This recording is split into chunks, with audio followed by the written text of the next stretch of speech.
Every day, we have the opportunity to derive inspiration from natural beauty. And because I live in Colorado Springs, there are many opportunities to actually see natural beauty. Often, when I'm driving down the street in Colorado Springs, I look up and I can see snow on the mountains, and it's so beautiful. Or I can see the early morning purple mountain majesty.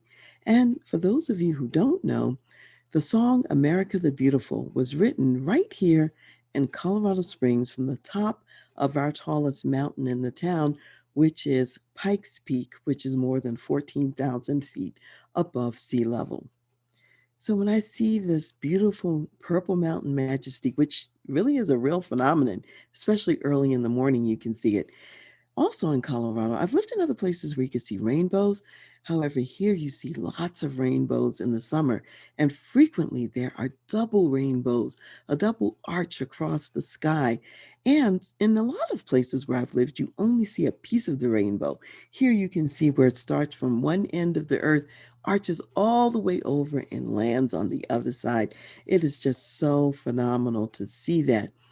And sometimes I can see the sun and the moon in the sky at the same time because the sun is going down and the moon is rising. So the greater light is retiring for the day and the lesser light is coming up for the night.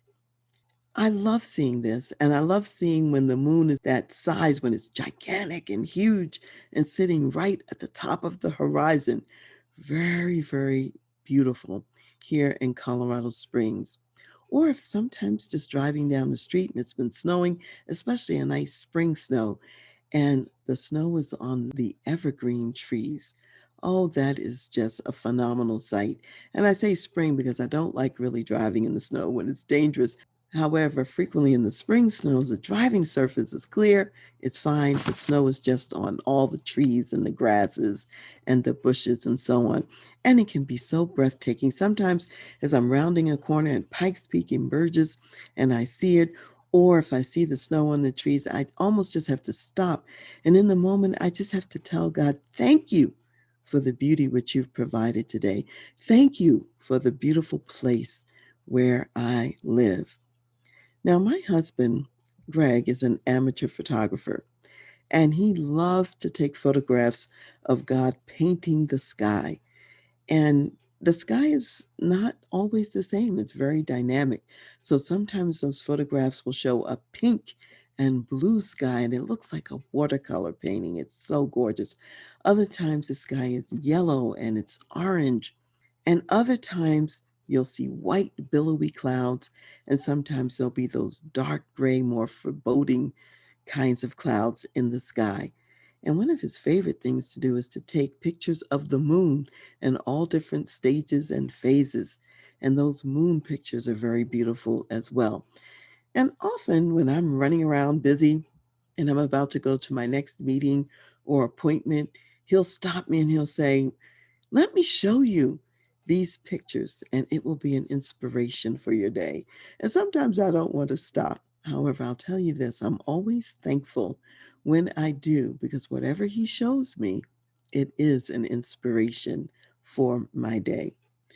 Now, I grew up in Baltimore, Maryland, and I remember the homes of two people in particular that I really loved when I was growing up. One family that I used to visit, they had a house right in the middle of the woods, and there weren't any houses that you could see right around them. There were houses nearby, but the woods were such that you really couldn't see where those houses were. There was a lot of land between each house. And this house was in the woods, so many tall, beautiful trees. It was really quiet. It was on the outskirts of the city. And I loved going there because it was peaceful and it was really beautiful. It was one of my favorite houses, so much so that I said, one day I'd like to live in a house in the woods. That's never happened. However, I always have that picture of that house in the woods. Another home that I really loved was a house that was really in the city, and it was right next door to plenty of other houses. It was one of those traditional kind of row houses, as they're called in Baltimore, where the houses are attached and they're right next to each other. However, this house was in a heavily treed area, beautiful, tall, mature trees all around, all on the property of the house, all on the entire street. And the house sat up, all the houses sat up on a little hill. You had to go up a lot of steps to get up to the front door. However, if you came down the steps and you were on the sidewalk, then you'd see the street, the driving surfaces where cars were, and directly on the other side of the street from where the cars were driving, there was like a ravine in the middle of the street where there was a brook, like a babbling brook of water that flowed all day, and you could hear the water flowing. I loved that home because of the trees and that babbling brook that was going by. And in fact, the lady who lived there, she often would say, "Oh, I don't really like it here and I want to move." And I just couldn't understand why she would want to leave such a gorgeous place of so much inspiration every day from natural beauty. Also, growing up in Baltimore, frequently we would go over to Washington, D.C. occasionally. And there's a street in Washington, D.C. that was called 16th Street. And on that street, there were these huge and beautiful homes like mansions, and the trees were tall and big and beautiful, and they kind of overhung in the street. And I said, one day I would love to live on 16th Street in Washington, D.C. Now, I never actually got to live on 16th Street. However, when I was in the Army, I did work at Walter Reed Hospital when it was in Washington, D.C., on 16th Street and Georgia Avenue. And so every day I got to drive down 16th Street as I went to work and to see that beauty as well. So, from my current home in Colorado Springs, I can look out the front window and I can see Pikes Peak. We don't have any woods here, but we do have the mountains, and it is still very beautiful. And Pikes Peak changes with every season and every day, and also at different times of the day, and whether there's clouds rolling by or not. So, every day there's that feast for the eyes of natural beauty. Now, even though I live in the mountains, my true place of inspiration is the ocean. And growing up on the Atlantic Ocean in Baltimore and right there with the Baltimore Harbor, I love the ocean, and it's my place of true peace and creativity. When I am in a hotel room at the ocean, I make sure that I have an oceanfront room where I can just look out the window or be on the balcony and see the whole expanse of the ocean and hear the waves crashing against the rocks. And I like to keep the window open at night so I can hear it all night and so I can also see it as well. When I hear the power of the water of the ocean, I feel most in touch with the power of God. That ocean is such a dynamic movement, and the ocean is teeming with life. I love that. When I need to do some strategic thinking about my business and to think about next steps and what might be a possibility in the future, I always go to the ocean. And in fact, when my mother died, and I was in a really busy season, and when that season ended and it was right after Christmas, I took a trip, just a solo trip to the ocean, because that's my place of peace, rejuvenation, and it's the place that refills my personal cup. And after I spent my few days at the ocean, then I came back home to the mountains. So when we're around all of this natural beauty, it inspires or can inspire thanksgiving and gratefulness, and it can inspire more expansive ideas. And those expansive ideas come from the master creator who is speaking to us through his creation. Now, I also love cities. I'm really very fond of New York City, as a matter of fact. I love the energy and the vibrancy of the city. I know it can be a concrete jungle. However, I like the noise, I like the sounds, I like the people in the city.